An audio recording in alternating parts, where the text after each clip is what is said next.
La passion de l'écriture et l'imaginaire créatif était à l'ordre du jour de l'atelier d'écriture du mercredi 5 mars à l'occasion de la 5e édition de la campagne C'est mots naturel, campagne qui prône le naturel et milite pour une meilleure représentativité de l'Afrique. Partenaire technique de Pensée Noire Magazine, initiatrice de la campagne, c'est l'espace culturel La Case des Dalton de Lomé qui a abrité ce rendez-vous.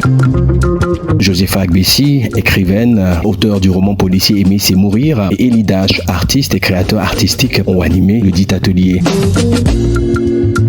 C'était tout à mon honneur. C'est vrai qu'on a commencé tout timidement, mais les autres ont pris le train en marche et à travers cet atelier-là, ce partage d'expériences, on a pu construire quelque chose. On a eu de beaux tests, de petits tests, mais de beaux tests et je pense que c'est déjà un très bon début. C'est un soubassement pour pouvoir créer encore plus beau, encore plus grand. Quel était l'esprit à penser de cet atelier? Quelle était la dynamique?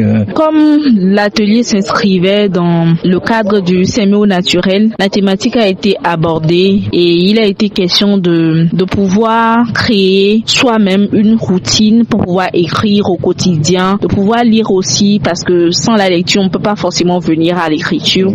C'est une suite logique et aussi avec l'interculturalité qui aujourd'hui est tellement présent avec la digitalisation, la numérisation du monde. Il va falloir quand même se retrouver, soit essayer de savoir qui on est, de découvrir notre identité et de travailler à faire voir le meilleur de nous. Tout d'abord pour nous-mêmes et aux yeux des autres. Et donc, ça a été l'esprit qui a tourbillonné dans l'air tout au long de l'atelier. Est-ce qu'il y a un test en particulier qui t'a accroché? Je dirais presque tous les tests m'ont accroché parce que il y a beaucoup qui disaient qu'ils n'écrivaient pas forcément ou qu'ils n'arrivaient pas à aboutir, à chuter quand ils commencent par écrire et que ça restait en jachère. Ce soir, ils sont tous en 10 minutes parvenus à produire un test. Je leur ai demandé d'écrire sur 5 ou 10 lignes. On en a eu plus et c'était épatant et je pense que dans cette dynamique-là, ça n'ira que pour le mieux et pour le meilleur à l'avenir. Mais justement, on peut venir à ton actualité aussi parce qu'il y a ton livre aujourd'hui dont tout le monde parle, Aimer c'est mourir. Entre-temps aussi, on te voit un peu beaucoup sur plusieurs activités. Tout d'abord, il faut dire que je porte plusieurs casquettes. Je suis écrivaine, je suis slameuse également et je donne aussi bien des ateliers comme celui-ci et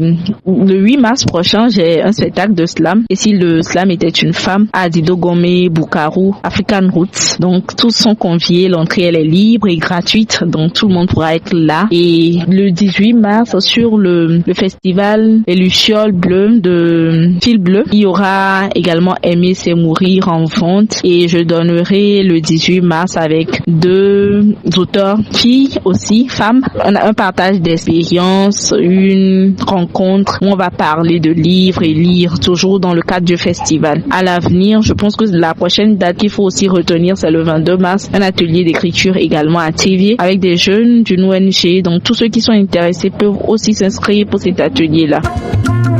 L'objectif pour moi, à partir de cet atelier, c'était vraiment de partager ma démarche artistique de travail qui est donc l'improvisation orientée. Ce que donc j'ai proposé aux participants de cet atelier-là qui ont apprécié la chose. En même temps, on peut pas parler d'atelier d'écriture sans faire donc une généralité sur tout ce qui est écriture. Donc, on a parlé un tout petit peu de l'approche du roman, comment l'écrire. On a parlé donc de la non-fiction narrative qui est une technique d'écriture. On est passé donc sur la question du conte. On a donc fait une tentative de rédaction donc de conte. On a donc après abordé la question du haïku qui est une technique d'écriture japonaise très intéressante d'un point de vue poésie. Donc tous ces éléments-là ont été abordés de façon pratique et je crois que très prochainement il y a des auteurs potentiels qui vont naître au Togo, qui déjà foisonnent d'assez d'auteurs. C'est l'occasion aussi justement de souligner le fait qu'au travers de cet atelier-là, je pense que les participants pourraient dire qu'effectivement ils ont été contents parce que chacun repart avec un livre d'auteur togolais qui aura été donc distribué. C'est l'occasion vraiment de dire merci à CMO Naturel Édition 5 pour cette opportunité de rencontre et de partage qui a été proposée et que de belles positivités pour la suite.